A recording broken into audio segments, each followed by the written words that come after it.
Hey guys, welcome back to TechMan. Today, let me show you how to find people on DeepSearch AI. In this video, I'll show you how to find people using DeepSearch AI. Once you open the app, simply type the full name of the person you're looking for. For example, I'll search for Michael Jordan. Tap the black search button on the side to begin the scan. While it processes, you can scroll down and read a few reviews. Now, the search may take a few moments depending on how specific your query is. Once result appears, you'll be asked to confirm who you were searching for. If you see the correct person, like Michael Jordan, the basketball player, tap continue.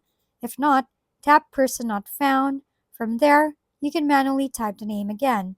Add a location such as New York and include keywords tagged like magician or athlete to refine your research.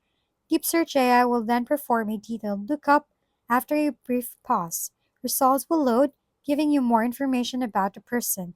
You can even ask the AI for follow up details directly within the app for deeper insights.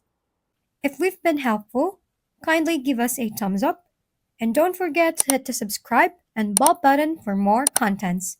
For any questions and suggestions, comment down below.